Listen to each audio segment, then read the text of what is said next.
¿Qué tal? ¿Cómo les va? Bienvenidos a esta serie de estudios bíblicos que tienen que ver qué es la iglesia. ¿Qué es la iglesia que Jesús soñó? Vamos a estar juntos compartiendo a lo largo de estas semanas cómo es la iglesia que Jesús soñó y cuál es nuestra parte para que esa iglesia suceda. Cuando nos preguntamos qué clase de iglesia es la que Jesús soñó, no hay mejor lugar para encontrar las respuestas que yendo directamente a los registros de la Biblia, donde aparece la historia de la primera iglesia cristiana de toda la historia en el Nuevo Testamento. El relato es muy conocido y se encuentra en Hechos capítulo 2, en el episodio conocido como el episodio de Pentecostés. Es un texto al cual hemos recurrido bastantes veces, pero no nos vamos a cansar de volver a él. ¿Por qué? Porque cada vez que queremos hacernos la pregunta, ¿cómo ser la iglesia que Jesús soñó? El desafío es volver al original, volver al comienzo, volver al inicio, porque ahí vamos a encontrar las respuestas. Aquella iglesia registrada en Hechos capítulo 2 era la clase de iglesia creciente que Dios sueña en cada ciudad y en cada barrio. La Biblia dice en Hechos capítulo 2, versículo 41, que ese día que nació la iglesia, ese día unas 3.000 personas creyeron el mensaje de Pedro. Tan pronto como los apóstoles se bautizaron, todas esas personas se unieron al grupo de los seguidores de Jesús. Presta atención, la primera iglesia de la historia no nació para ser una iglesia desapercibida, pequeña o ignorada. Dios provocó que una multitud de personas le amen, le busquen y se sumen para ser una gran familia. Ese es el sueño de Jesús en cada ciudad.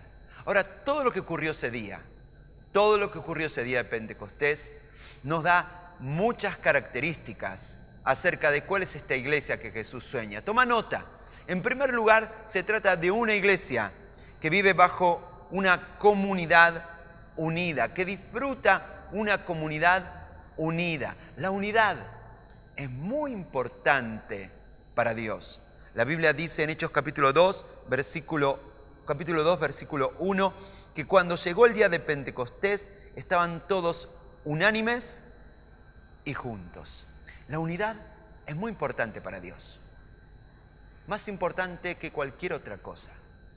A veces, lamentablemente, muchos cristianos, por santas razones, lo que hicieron es provocar causas y luchas que lo único que han hecho es dividir al cuerpo de Cristo.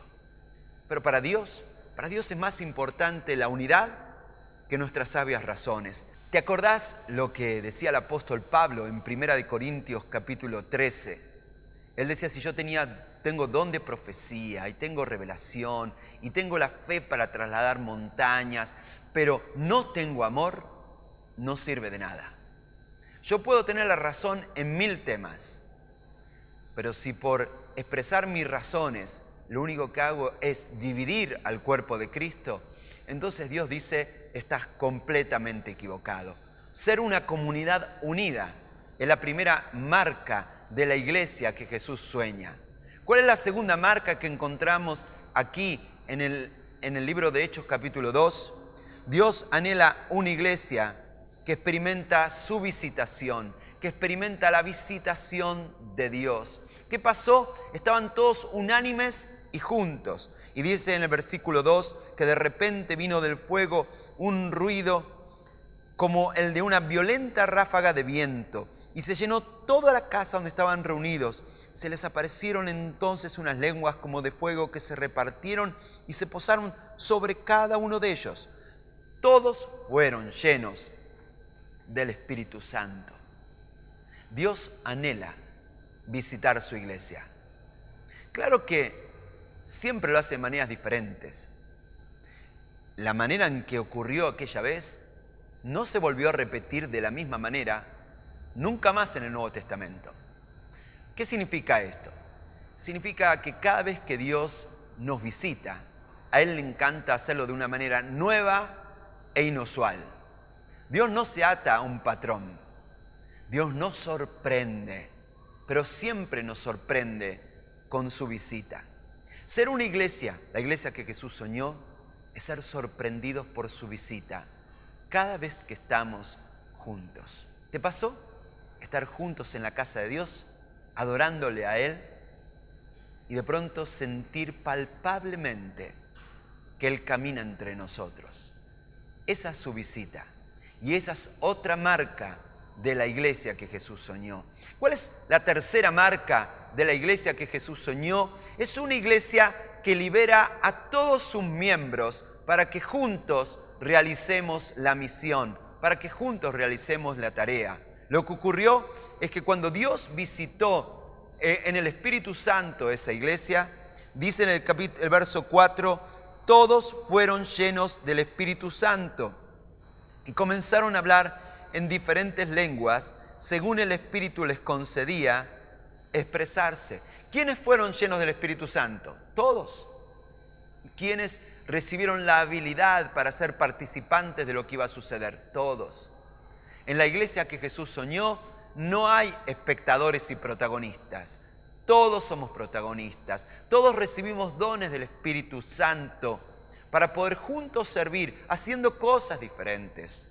Vos no vas a hacer lo que hago yo no voy a hacer lo que haces vos. Somos el cuerpo de Cristo. Como un cuerpo tiene varios miembros y cada miembro tiene una función diferente, cada uno de nosotros tenemos una misión diferente, pero ninguno estamos de más. Todos somos indispensables. ¿Cuál es la siguiente marca de la iglesia que Jesús soñó? La iglesia que Jesús soñó es una iglesia que habla a la gente en el lenguaje de la gente. Presta atención lo que dice el texto. Dice que en aquellos días de celebraciones religiosas había en Jerusalén una gran cantidad de judíos piadosos de muchas nacionalidades diferentes. Y al escuchar el estruendo que se producía sobre la casa, multitudes de personas corrieron a ver qué sucedía. Aquel día, el Espíritu Santo fue derramado sobre esa pequeña iglesia. ¿Y cuál fue la primera intención del Espíritu Santo? Un encuentro entre su iglesia y la ciudad. Ese día, esos 120 que se reunían en el aposento alto, tuvieron un encuentro con miles de personas. Ese es el sueño de Jesús. El sueño de una iglesia que busca a la gente y que habla el lenguaje de la gente. No una iglesia de puertas cerradas, metida adentro de un edificio, de espalda a las necesidades de la gente, sino una iglesia que dé respuestas a los problemas de nuestra gente, a los problemas de nuestra ciudad. ¿Te diste cuenta de algo? Cuando comenzó esta historia, los discípulos se encontraban en lo que se llamaba un aposento alto, un edificio pequeño en un primer nivel, en un primer piso. Pero el Espíritu Santo los sacó de ese encierro y los puso de cara a la gente. Dios no quiere que vivamos nuestra vida cristiana encerrados. Dios quiere que vivamos nuestra vida cristiana de cara a la gente, en tu lugar de trabajo, en tu lugar de estudio, escuchando los problemas de la gente, escuchando las necesidades de la gente. Y como te dije, hablando en el lenguaje de la gente. Si conoces esta historia, sabrás que ese día el Espíritu Santo derramó sobre todos los creyentes un don, una habilidad sobrenatural, especial y única que ocurrió esa vez. Es el don de lenguas. En aquel día el don de lenguas fue la habilidad para hablar otros idiomas. Pentecostés era una fiesta a la cual acudían gente de todas las naciones, cada uno con su lengua materna. De pronto, ese grupo de 120 cristianos, llenos del Espíritu Santo, sobrenaturalmente, comenzaron a hablar idiomas del África, idiomas de Grecia, idiomas de Medio Oriente, idiomas que nunca en su vida habían hablado. Y de pronto, de manera sobrenatural, ellos eran capaces de hablar esos idiomas. ¿Te imaginas si a vos, a mí me pasa esto? Que de pronto, sin haber hecho jamás un curso de chino, fuéramos capaces de hablar en chino. Qué milagro tan raro, ¿no? Qué milagro tan curioso. Pero tenía un propósito. Mirá lo que pasó. Dice en Hechos capítulo 2, versículos 6 al 11, que cada uno los escuchaba hablar en su propio idioma. Desconcertados y maravillados decían: ¿cómo es que cada uno de nosotros los oye hablar en su lengua materna? Todos por igual los oímos hablar en nuestra propia lengua las maravillas de Dios. ¿Qué es lo que les sorprendió a ellos? Nos están hablando en nuestra lengua materna. El Evangelio es una buena noticia que necesita ser contada, pero necesita ser contada en la lengua materna de cada cultura, de cada generación. Si no, nuestro corazón no escucha. ¿Te ha pasado alguna vez que alquilaste una película en un videoclub y cuando la alquilaste le preguntaste al dueño del videoclub: disculpe, quiero aclaraciones, ¿esta película está subtitulada o está doblada al castellano? Y el dueño del lugar te dijo: vaya tranquilo, está doblada al castellano.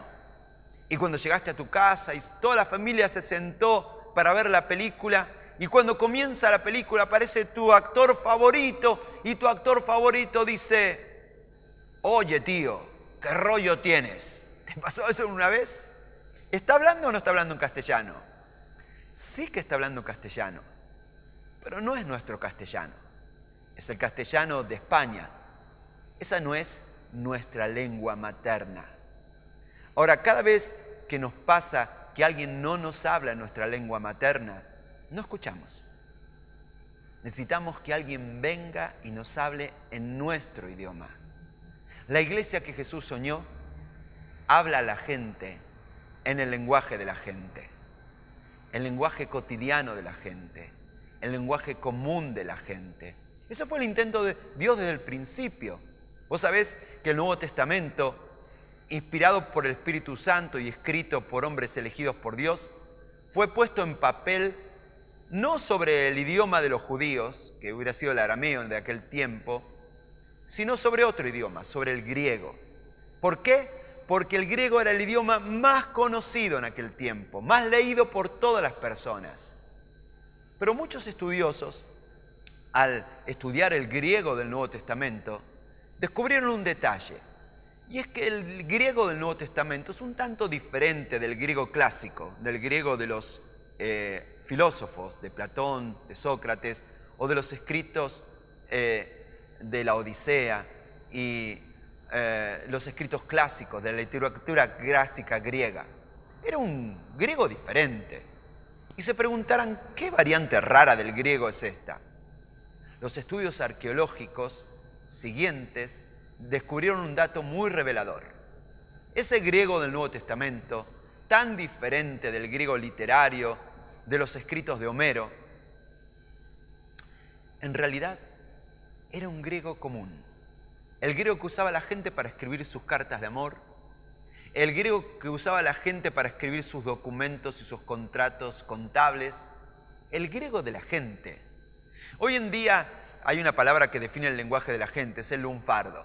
Esa mezcla que tenemos los argentinos de un poquito de español, un poquito de italiano y mucho invento nuestro. Dios quiere que hablemos la buena noticia en el lenguaje de la gente. El lenguaje de la gente de hoy en día ya no es un lenguaje verbal nada más, es un lenguaje audiovisual. Lo cierto es que nosotros la mayor parte de la información que incorporamos, la incorporamos de manera audiovisual. Antes, si uno quería leer, aprender algo, tenía que leer un libro.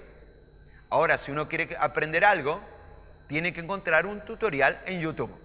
Ya sea que quieras cocinar una receta que nunca hiciste, ya sea que quieras cambiar el filtro de habitáculo de tu auto y no tienes ideas de cómo se hace, es muy simple. Encontramos un tutorial de video en YouTube. Es así, nuestra generación ha cambiado. Nuestra generación es una generación audiovisual. Es parte del lenguaje de nuestra generación. La iglesia que Dios sueña no le tiene temor a ningún lenguaje. Usa todos los lenguajes y sobre todo los lenguajes de nuestra generación para alcanzar a nuestra generación. ¿Cuáles son las marcas de la iglesia que Jesús soñó? Es una iglesia que se construye alrededor de la predicación. La predicación es el eje sobre el cual gira toda la iglesia. Dice en Hechos capítulo 2, versículo 41 al 42, así pues, los que recibieron su mensaje fueron bautizados y aquel día se unieron a la iglesia unas 3.000 personas y se mantenían firmes en la enseñanza de los apóstoles, en la comunión, en el partimiento del pan y en la oración. Se mantenían firmes en la enseñanza de los apóstoles. De pronto ese grupo de 120 se había transformado en un grupo de más de 3.000 personas. ¿Cómo semejante masa de gente podían mantenerse unidas? Había algo que era lo que les daba unidad. Y es esa enseñanza que los líderes le daban. En nuestra iglesia nos encanta dar mucha libertad. Que cada grupo pequeño tenga la libertad de decidir cuándo, cómo y dónde y cómo se reúne. Pero hay una sola cosa que le pedimos a cada grupo pequeño que cumplan. Y es la enseñanza de la palabra de Dios de cada semana. Cada grupo pequeño puede reunirse en el día que quiere, en el horario que quiere y en el lugar que quiere. Pero si vamos a hacer una sola iglesia, todos vamos a estar compartiendo la misma palabra que Dios está dando a su iglesia para este día, para esta semana, para este tiempo. La palabra es lo que le da unidad a toda nuestra iglesia. ¿Cuál es la siguiente marca de la iglesia que Jesús soñó? Es una iglesia que comparte la vida en comunidad. No es una iglesia que se reúne solamente 2 horitas en la semana y después si te he visto no me acuerdo. Una iglesia que comparte la vida entera, nuestras casas, nuestra familia. Dice el relato que así pues los que recibieron su mensaje fueron bautizados y aquel día se unieron a la iglesia unas 3.000 personas.